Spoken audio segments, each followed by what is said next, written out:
what do you make of the Brittney Griner swap? Well, thanks for having me, Megan.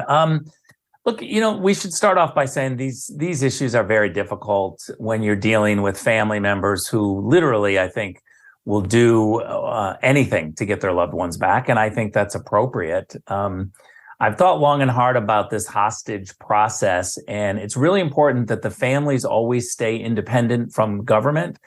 Government certainly doesn't want to have a slippery slope of doing something that encourages regimes like Putin's regime to somehow start grabbing people and using them as a weapon in negotiations. Certainly, we know that if that happens, they'll just start grabbing Americans wherever they can and then start with demands. But I think, in particular, this Griner swap was really bad. And I think that it is going to signal troubled waters for Americans as we travel overseas, because what you have is a basketball player who simply had marijuana, and suddenly they're being switched for a guy who has been trafficking in arms that kill Americans, literally a killer of Americans and others. And it's just not something that we should have done. I think the Biden team has made clear that they had no choice, that this was the offer that Putin made.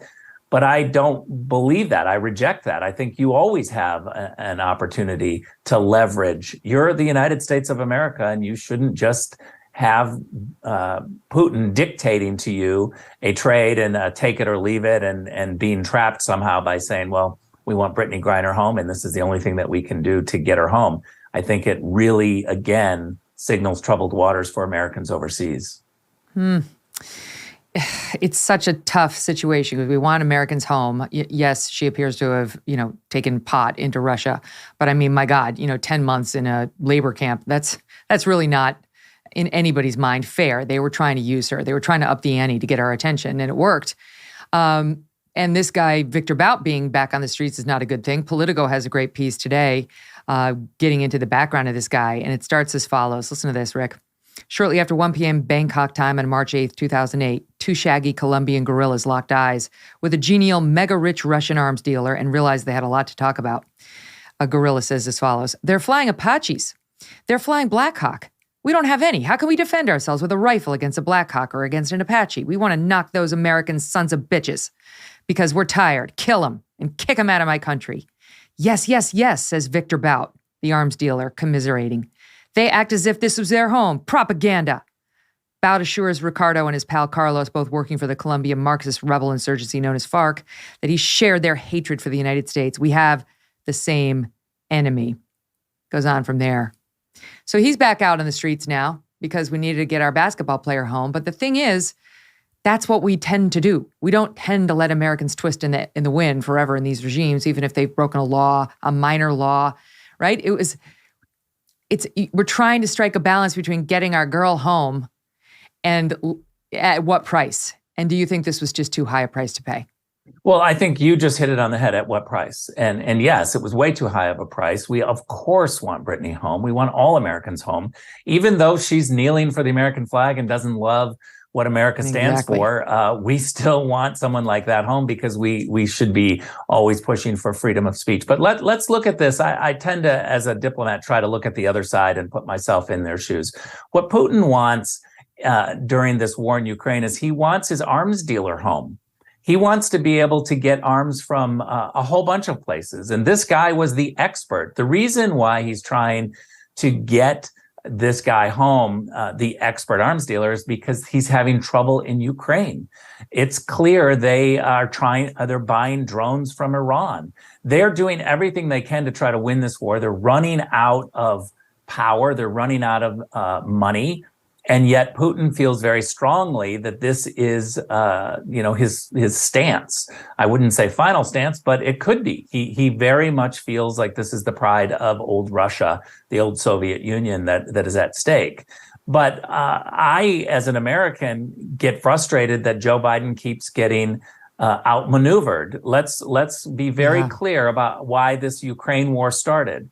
The Senate Democrats and Joe Biden dropped the Trump sanctions on Nord Stream 2, on Putin's pipeline.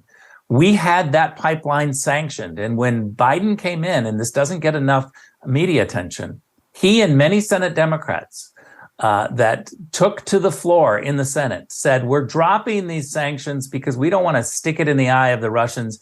And we think that this situation is going to get worse if we don't drop the Trump sanctions on the Nord Stream 2 pipeline.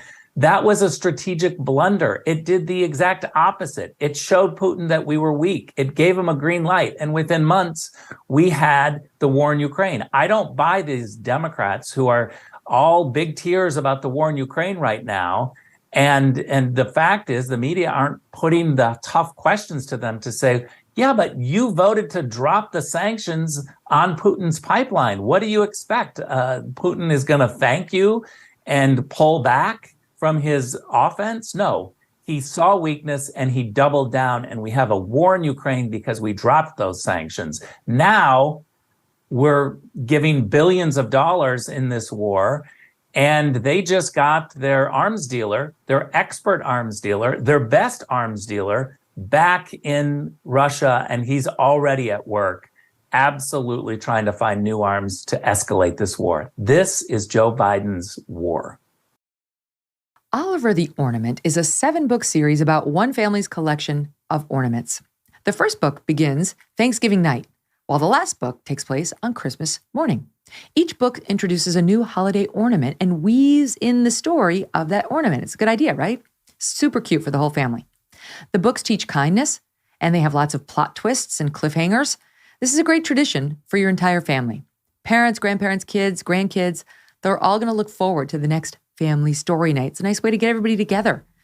Maybe some hot cocoa mixed in, maybe a warm fire, maybe some eggnog for the grown-ups. It's great for the holiday season. Oliver the Ornament has won all kinds of awards and accolades. First Lady Melania Trump selected this book to be read at Children's National Hospital in Washington, D.C., continuing a 75-year-long tradition. Go to olivertheornament.com today. olivertheornament.com today. Hit the big Shop Now button on the page, and when you buy the Oliver the Ornament set, you're going to get a whole bunch of extra goodies, including audiobooks. Use the code Megyn at checkout. Oliver the Ornament, ORNAMENT.com. Use code Megyn at checkout. Hey, thanks so much for watching. If you like what you just saw, hit the subscribe button for more clips and full episodes.